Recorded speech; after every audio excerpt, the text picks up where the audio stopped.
ya nuestros corazones están preparados para recibir de la palabra. Los invito a que inclinemos nuestros rostros, vamos a colocar este tiempo en las manos del Señor. Nos acercamos a ti, Señor, en esta mañana para presentarte nuestros corazones, agradecidos por tu bondad, por tu paciencia, Señor, para con nosotros. Oh Padre, te damos las gracias por el privilegio de tener tu santa palabra, para poderla estudiar, Señor, para poder meditar en ella y crecer en nuestra relación contigo, Señor. Oh Dios, qué beneficio tan grande recibimos cuando tú has dispuesto de este lugar para reunirnos como familia en Cristo y poder compartir la verdad. Ilumina, Señor, nuestra mente. Guía nuestro corazón, Señor, y nuestros pensamientos para exponer fielmente tu palabra y al mismo tiempo, Padre, para que por la obra de tu Espíritu Santo podamos atesorarla en nuestros corazones y vivir de acuerdo a ella. Te lo pedimos en el nombre de nuestro Señor Jesucristo. Amén. Amén.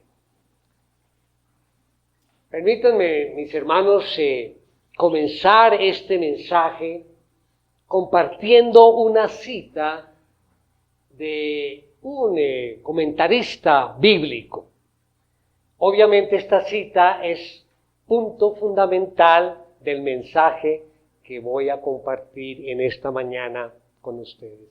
Dice así, abro comillas: vivir y morir, qué cerca una cosa de la otra. Qué linda es la vida, solo anhelamos vivir y vivir en plenitud. Eso solo es posible cuando se está en Cristo. En cambio, de la muerte no queremos ni pensar ni hablar. Solo pensamos en vivir. Pero morir es una realidad que toda persona debe enfrentar. Más aún, la muerte es parte de la vida misma. Dios ha puesto eternidad en nuestro ser y la muerte es parte de esa eternidad. Termina allí la cita.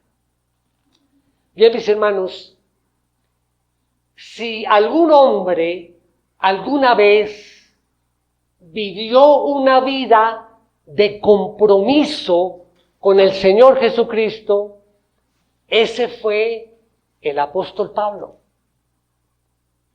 Tantos mensajes que hemos dado sobre esas cartas preciosas. En sus cartas, el apóstol Pablo habla frecuentemente de los creyentes que están en Cristo. Esa unión con Cristo es fundamental para la vida cristiana. Vivir para Cristo significa que cada aspecto de nuestra vida, nuestros pensamientos, nuestras acciones, nuestras relaciones, nuestras metas, cada aspecto debe estar dirigido por Cristo. O cuando hablamos nosotros de que todo lo que hacemos, toda la actividad que llevamos a cabo en nuestra vida diaria, debe estar alineada con la voluntad de Cristo. Es una vida, estamos hablando de una vida de entrega, donde las ambiciones personales se quedan a un lado.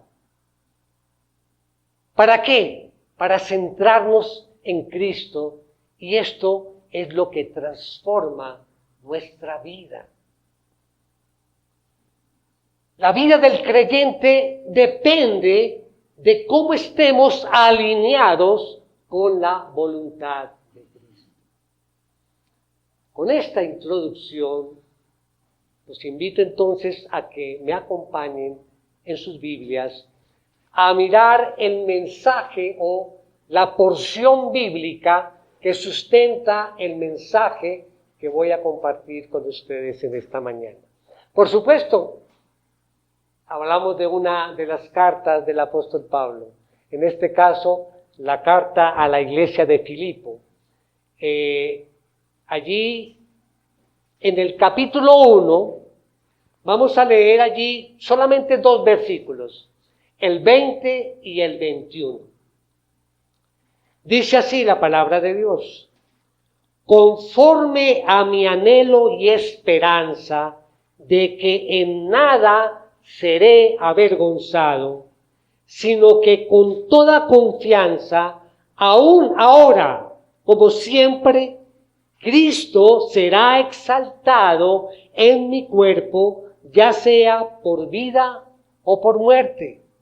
Versículo 21. Pues para mí el vivir es Cristo y el morir es ganancia. Al igual que Pablo, nosotros, mis hermanos, debemos tener un anhelo y una esperanza de glorificar a Cristo en todo lo que hacemos. Debemos dejar que Jesús sea el centro de nuestra vida y hacer todo lo posible para magnificar, para exaltar su gloria en todo lo que hacemos. Esto significa, mis hermanos, que debemos estar dispuestos a sacrificar todo para seguir a Cristo. Y es allí donde muchos pensamos, ¿todo? ¿Todo? ¿De verdad? ¿No está equivocado? ¿No es alguna parte nomás en la cual debemos sacrificarnos para glorificar a Cristo? ¿En todo? Sí. Hacer la voluntad en todo, eso incluye sufrir. Vamos a pasar por momentos de dificultad. Sí, inclusive hasta la misma muerte. Pablo anhelaba ardientemente que Cristo fuese exaltado en todo lo que él hacía. Ya sea, como dice la palabra, viviendo o muriendo. ¿Y lo hacía para qué? ¿O cuál es el porqué de hacer así? Para que otros pudieran ver y experimentar la gloria del Señor.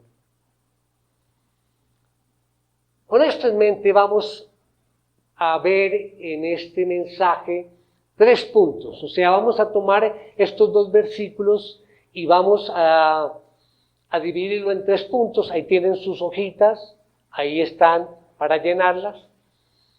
Y el título que le hemos dado al mensaje de hoy es Un corazón firme en Cristo. Un corazón firme en Cristo.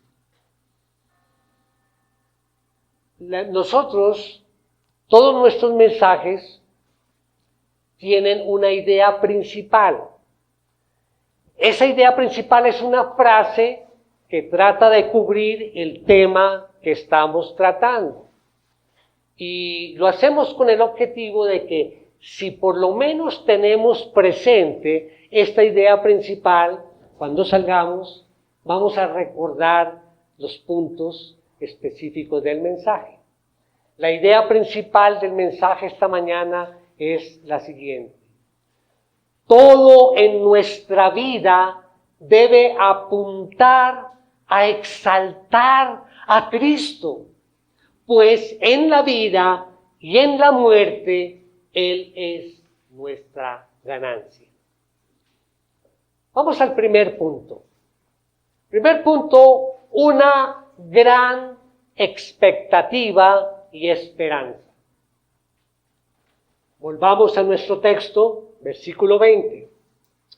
conforme a mi anhelo y esperanza de que en nada seré avergonzado, sino que con toda confianza, aún ahora, como siempre, Cristo será exaltado en mi cuerpo, ya sea por vida o por muerte. Comienza, conforme a mi anhelo y esperanza. Recordemos que Pablo escribió esta carta a los filipenses estando en la cárcel. Y no era muy cómodo el estar allí privado de la libertad en unas condiciones terribles. Sin embargo, él está hablando de un anhelo y una esperanza. ¿Qué dice Pablo acerca de sí mismo en este pasaje? Dice, conforme a mi anhelo y esperanza. La palabra anhelo aquí significa literalmente deseo, pero es interesante que ese anhelo aquí específicamente en esta carta no es un simple deseo. En el griego la palabra que se traduce como anhelo está acompañada de un prefijo, apo, el cual indica una forma intensificada del verbo. Así que no es un anhelo común y corriente. Es un gran anhelo. Es un gran deseo. Inclusive la nueva versión internacional ha traducido de la siguiente manera: conforme a mi ardiente anhelo. Ardiente anhelo. Pero Pablo, vemos allí que no solamente abrazaba un anhelo en aquella situación, recordemos dónde estaba él también nos habla y abrazaba una esperanza. Y la palabra esperanza, como su nombre lo indica, viene de esperar algo futuro. Y es una espera que influye en su vida presente. Y lo más impactante es ver que esta esperanza que influyó en ese momento en el presente del apóstol Pablo estaba conectado con un conocimiento. ¿Y dónde encontramos? ¿Por qué hablamos de ese conocimiento? Allí mismo, vamos al versículo 19, nos devolvemos allí, del mismo capítulo 1. Dice, porque sé que esto resultará en mi liberación mediante las oraciones de ustedes y la provisión del Espíritu de Jesucristo.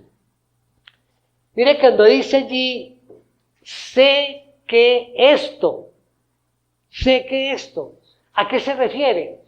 Sé que esta aflicción, lo que está padeciendo allí en la cárcel, él dice con toda certeza, sé que esto, estoy sufriendo, y lo dice porque sé, o sea, es enfático. Y uno dice, bueno, pero Pablo, estás en esa situación y te preguntamos, ¿de dónde tú extraes esa confianza, ese conocimiento? La respuesta dice, conforme a mi anhelo y esperanza. Y allí surge esta pregunta que la tenemos allí también en nuestra guía para este punto. ¿Cuál es ese ardiente anhelo y esperanza que tu corazón abraza y que influye en tu vida presente? Es la pregunta que le estamos haciendo a Pablo para poder aplicarlo a nuestra vida. Entonces dice allí el versículo 20, conforme a mi anhelo y esperanza de que en nada seré avergonzado. Y ahí entramos a explicar esta parte. Pablo deseaba ardientemente no ser objeto de vergüenza. y tenía la esperanza de que nunca sería avergonzado. Y esa palabra, avergonzado, en el griego se refiere a un sentimiento de temor o de vergüenza que impide que una persona lleve a cabo algo. Imagínense, esa vergüenza. Pablo deseaba no ser avergonzado. Pablo tenía la esperanza de que aún en esa situación él no sería avergonzado. Y esas palabras, hermanos, tienen que ver mucho con el contexto, ¿sí? Él estaba allí prisionero, apartado, y sobre todo los enemigos de Pablo, que no eran pocos, se burlaban de él. Se burlaban de la situación de Pablo. Míralo, ¿dónde está después de predicar sobre Cristo? Pero aún así Pablo no se avergonzaba de ello. Escuchen, mis hermanos. Pablo, deberíamos preguntarle, Pablo, si tú no te avergüenzas de que tus enemigos se burlen de ti por la situación, entonces, ¿de qué te avergüenzas entonces? ¿Por qué no dices allí? O sea, ¿cuál es entonces tu vergüenza? En otras palabras, si tú no te avergüenzas de ello, entonces, ¿cuál es tu vergüenza? Porque tú afirmas que anhelas no ser avergonzado, pero a ti no te avergüenza la burla de tus enemigos. ¿Cuál es entonces el contenido de tu vergüenza? Y leamos nuevamente entonces el versículo 20. Dice, conforme a mi anhelo y esperanza de que en nada seré avergonzado, sino que, aquí viene la respuesta, sino que con toda confianza, aún ahora, como siempre, Cristo será exaltado en mi cuerpo, ya sea por vida o por muerte. Entonces, él dice, sino que, esas dos palabras significan en lugar de. Así que la vergüenza de Pablo, mejor dicho, es lo contrario de lo que él va a expresar ahora, ¿sí? En lugar de. O sea, yo no quiero ser avergonzado, sino, dice allí, Cristo será exaltado en mi cuerpo, ya sea por vida o por muerte. Así que, para comprender, Pablo era más avergonzado en la medida en que Cristo era menos exaltado, menos magnificado. Ahora sí ya comprendemos el concepto. Mis hermanos, si Cristo es el tesoro de nuestra vida, nuestra vergüenza ha de ser esta, que Cristo no sea exaltado o magnificado en nosotros. Ahora la pregunta, ¿qué es exaltar?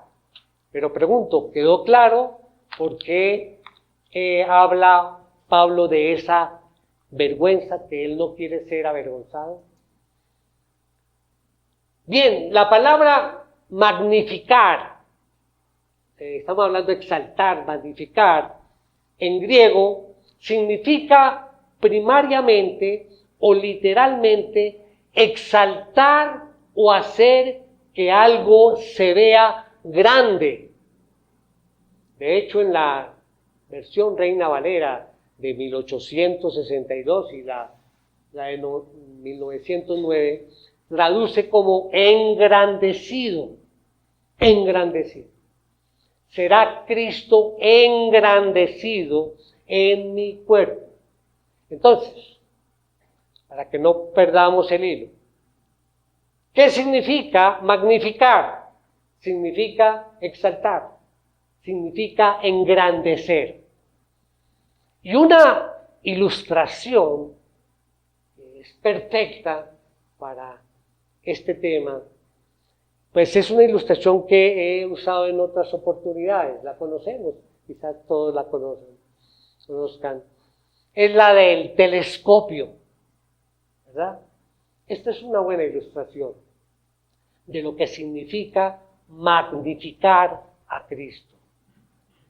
El telescopio tiene la particularidad de que aquellas cosas que el hombre ve pequeñas y que la ve lejos, a través del telescopio el hombre las pueda ver como realmente son, grandes y más cercanas.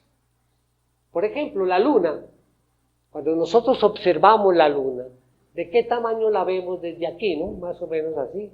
Y cuando es una luna llena, pues este es el diámetro, ¿verdad? Así la vemos nosotros. Pero sabemos que ese no es su tamaño real. Así que el telescopio es buena ilustración porque significa magnificar.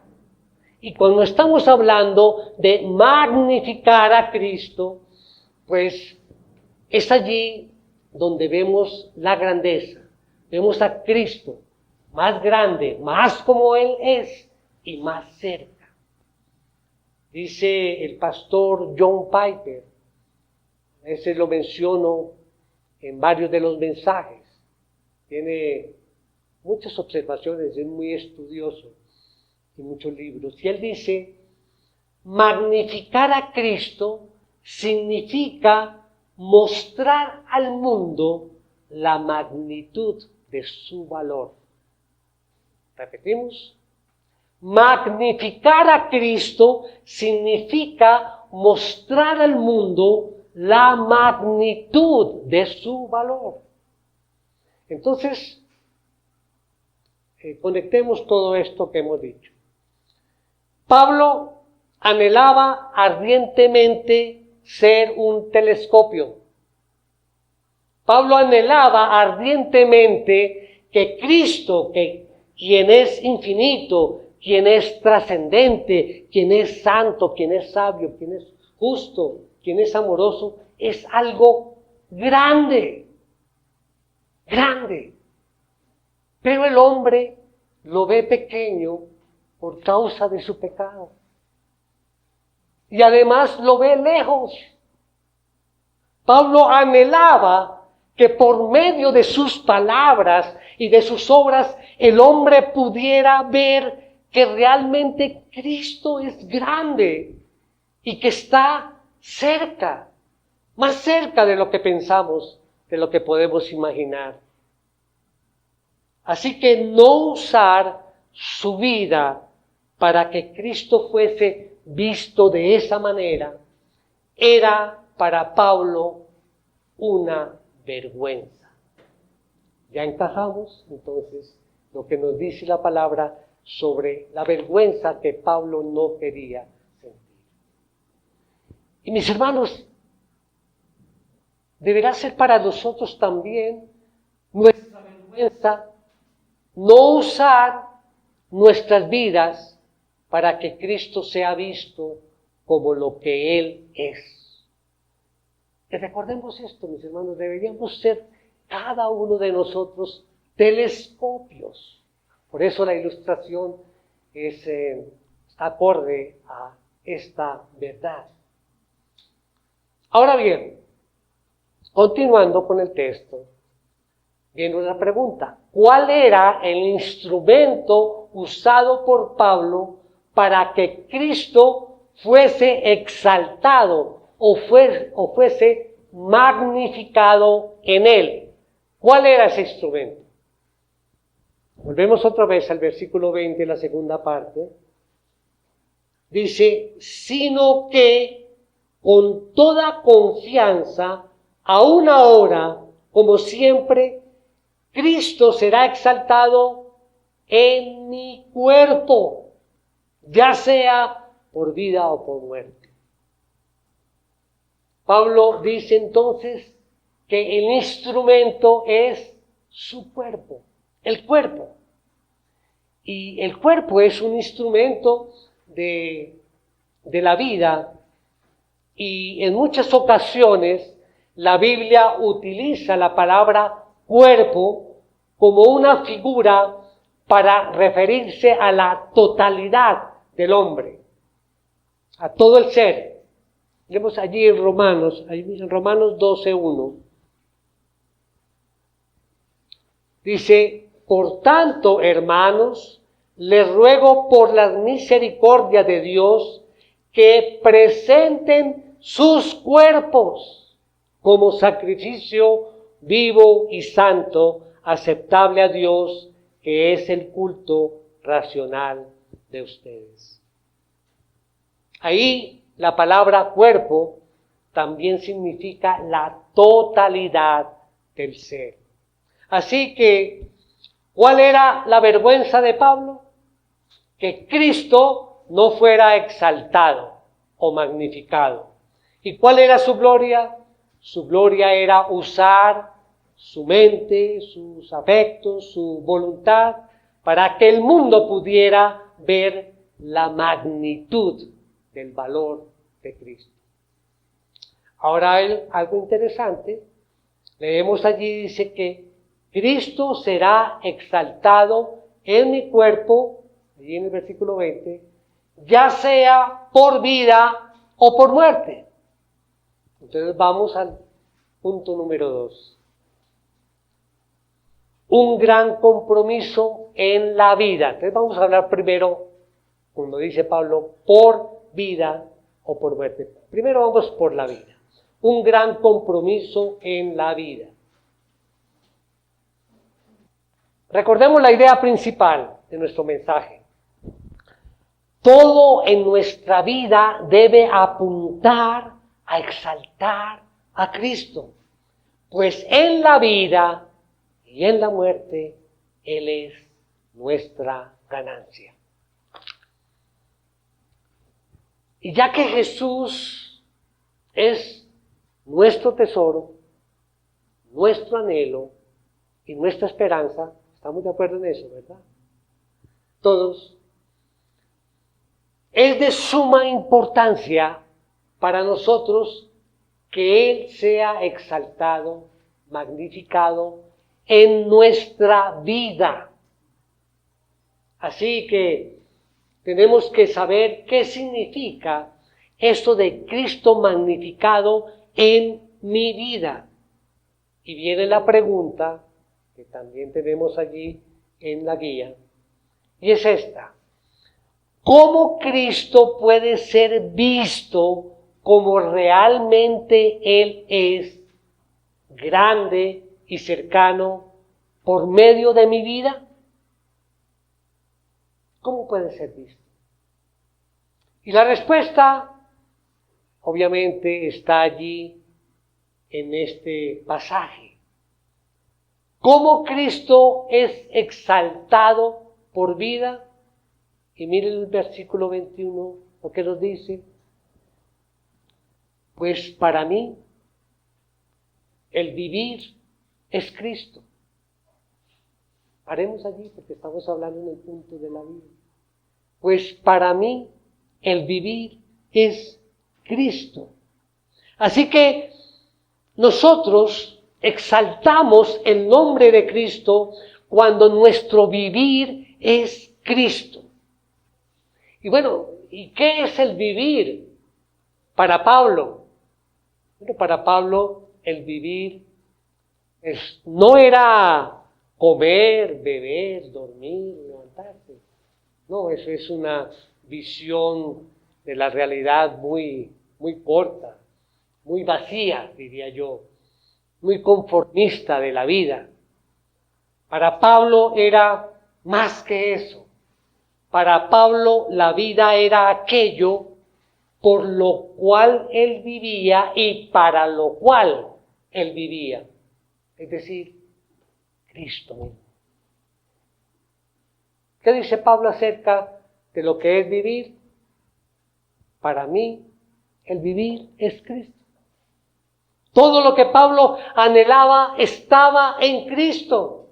Y esto significa, para mí, el vivir es Cristo. Sencillo.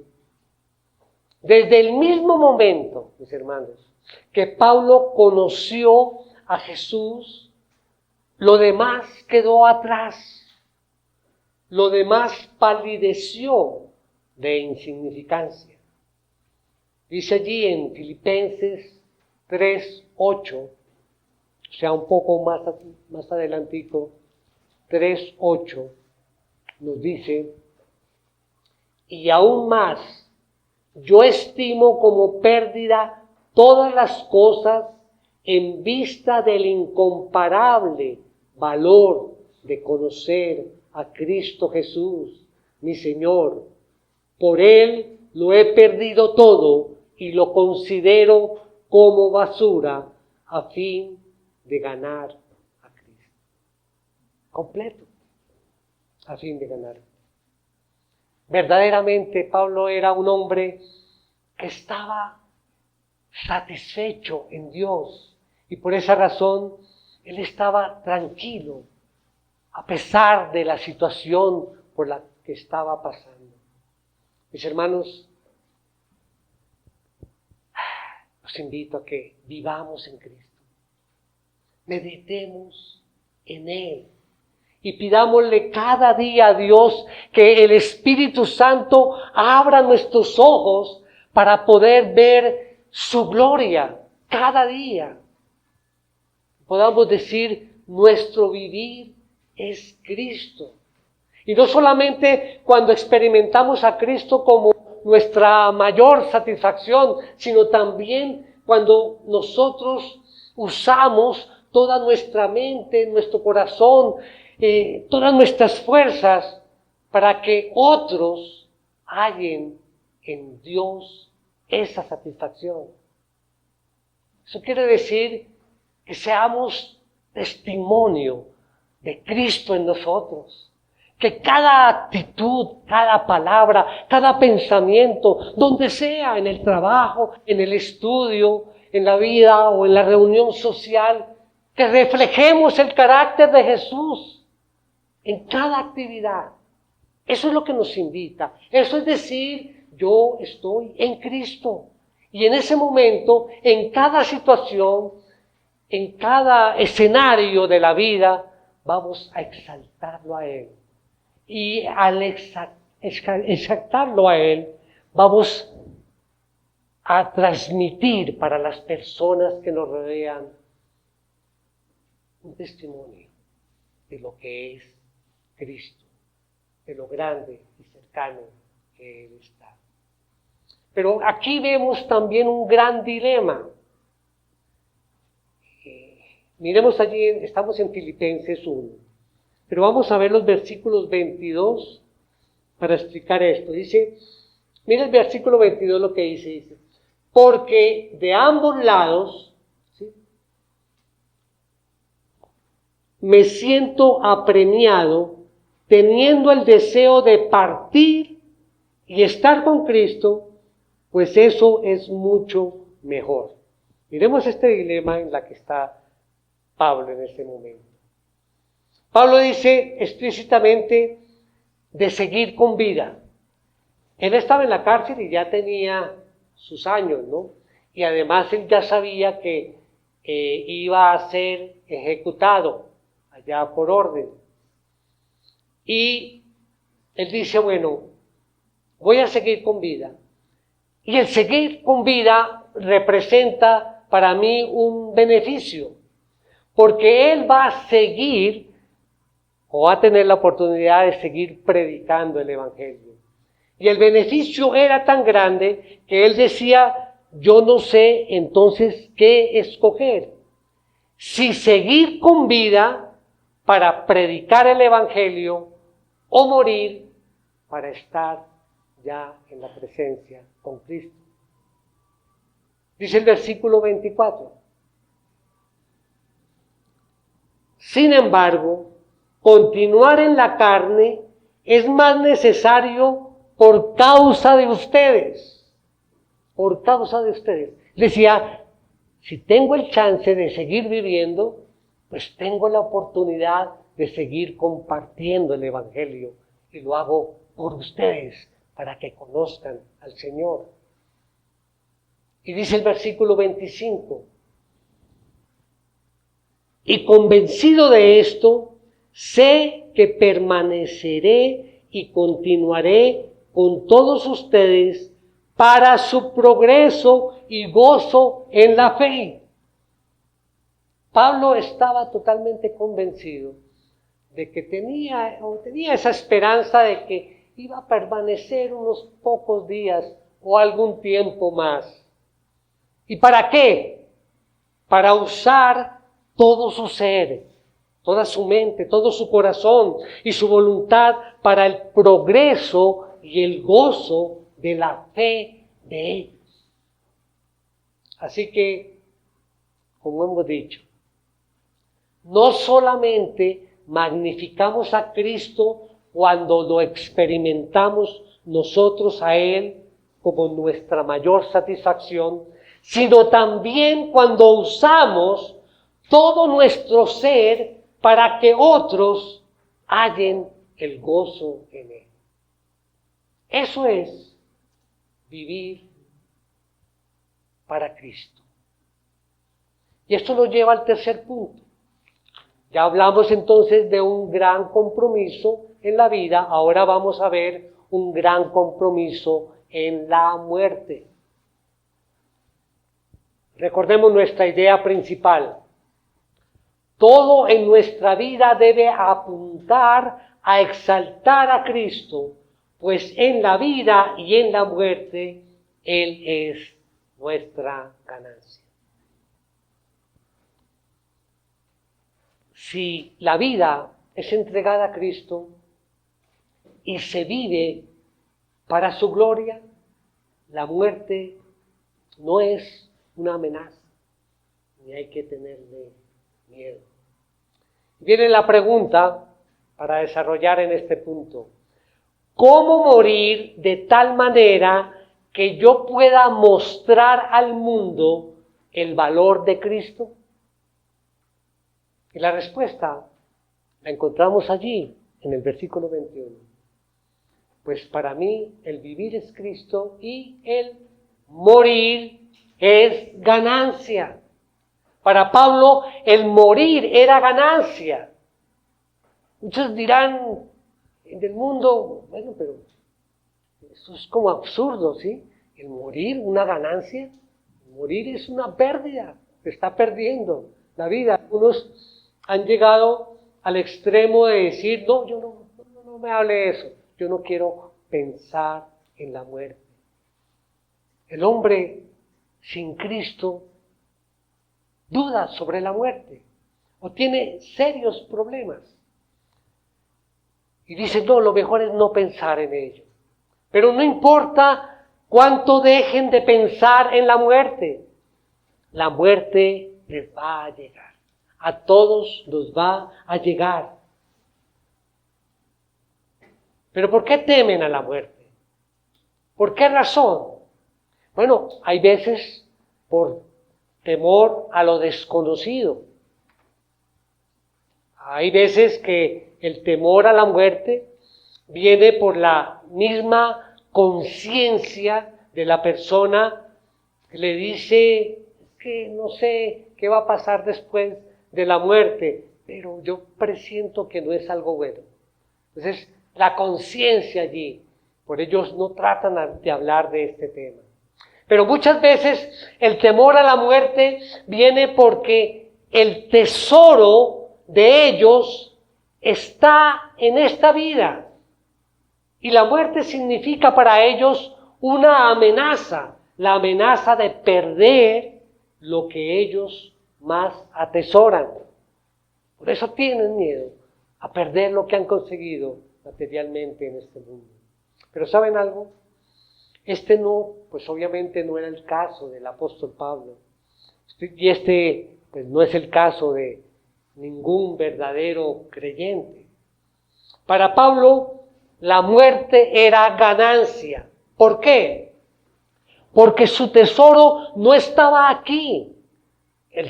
Su tesoro era Cristo. Y él estaba totalmente convencido de que ni siquiera la muerte se lo podía quitar.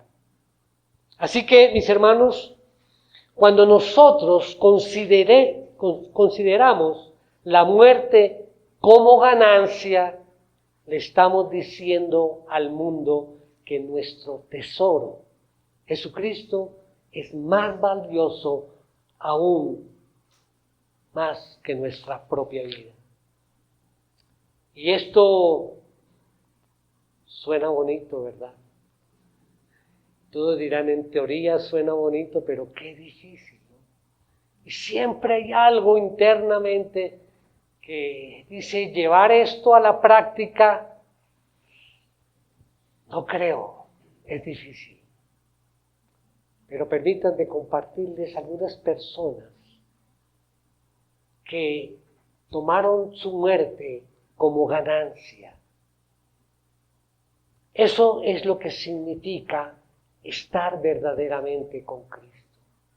En el año 34 de nuestra era, el joven diácono de la iglesia primitiva, Esteban, fue arrastrado fuera de la ciudad para ser apedreado por causa de Jesucristo. Y mientras las piedras golpeaban su cabeza, se dice que él, lleno del Espíritu Santo, fijos los ojos en el cielo, vio la gloria de Dios y a Jesús de pie a la diestra de Dios. Y estas fueron sus palabras antes de morir. Señor Jesús, recibe mi espíritu y no les tomes en cuenta este pecado. Habiendo dicho esto, durmió. En el año 66 de nuestra era cristiana, el apóstol Andrés se dice que fue crucificado transversalmente, sí, en una X, por causa de Cristo. Y duró allí 3 días y no moría. Entonces, otros cristianos, al ver que estaba en esa agonía y que no moría, fueron al gobernador para decir que lo bajaran allí de la cruz, que ya había sufrido lo suficiente. Y dice que cuando el apóstol Andrés oyó los rumores de que se estaba abogando para que lo bajaran de la cruz, escuchen las palabras que él dijo. Oh Señor Jesús, no permitas que tu siervo, el que cuelga en esta cruz por causa de tu nombre, sea liberado para volver a vivir entre los hombres. Por favor, recibe mi espíritu. Oh Señor, a ti he conocido, a ti he amado, a ti me aferro, a ti deseo ver, y es en ti que soy lo que soy. En el año 1551, Walter Milne fue llevado a la hoguera en Escocia por causa de rehusarse a negar a Cristo. Y mientras su carne se consumía por el fuego, exclamó: de Cristo he recibido esta vida y estoy dispuesto para ofrecerla para su gloria. En el año 1956, más cercano, un misionero llamado Jim Elliot fue a los indios Aucas en el Ecuador, y él sabía lo que significaba ir a aquel lugar. Todas las personas que se ponían en contacto con aquella tribu siempre morían. Y él estaba consciente del riesgo que iba a tomar. Significaba prácticamente la muerte. Pero oigan, escuchen sus palabras. Dice: no es un tonto aquel que da lo que no puede detener, es decir, su vida, para ganar aquello que no puede perder, estar con Cristo.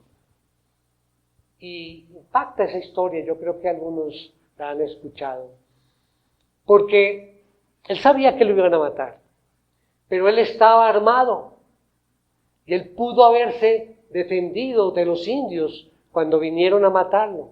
Pudo hacerlo, ¿Pero por qué no lo hizo? ¿Saben por qué no se defendió? Porque él sabía que iba a estar con Cristo. Pero él sabía que si estos indios morían, no iban a estar con Cristo. Algo que él deseaba. Él era un misionero y deseaba que estos indios se salvaran. No, si los mato, no alcanzaron a conocer a Cristo, entonces se condenan. Algo que él deseaba. Él dio su vida, él dio sus fuerzas, él dio todo su ser para mostrarles a aquellos nativos de aquel lugar que Cristo es el tesoro de nuestras almas. Permítanme una última historia. Hay muchas, por supuesto. En el año 1970, la familia Ain fue sentenciada a muerte en Camboya. Toda la familia.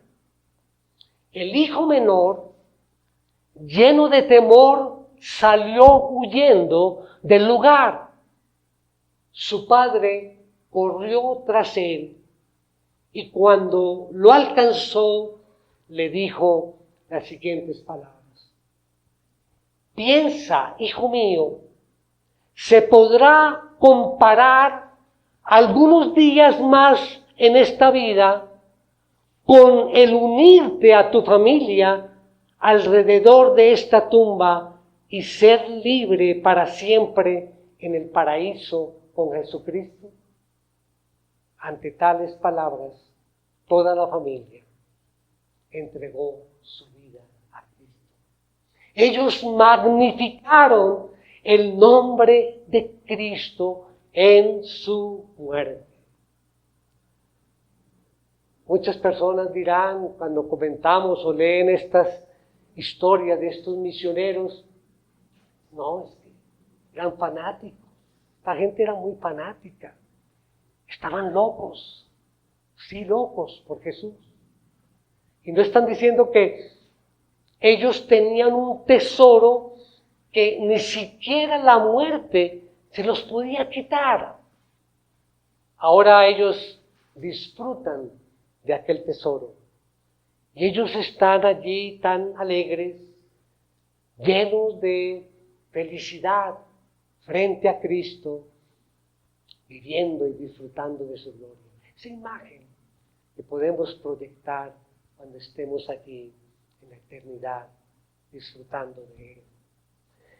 Mi hermano, mi hermana, si tú consideras la muerte como una ganancia, porque la muerte significa esto, estar con Cristo, le estás diciendo al mundo: yo tengo un tesoro tan grande que estoy dispuesto a morir por él.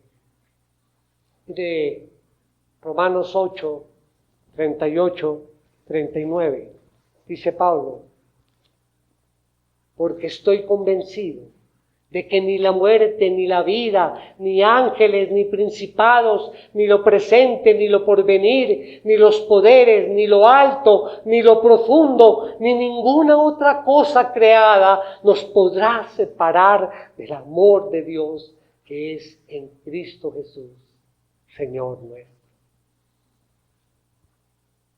Mis hermanos, ¿qué aprendimos en esta mañana?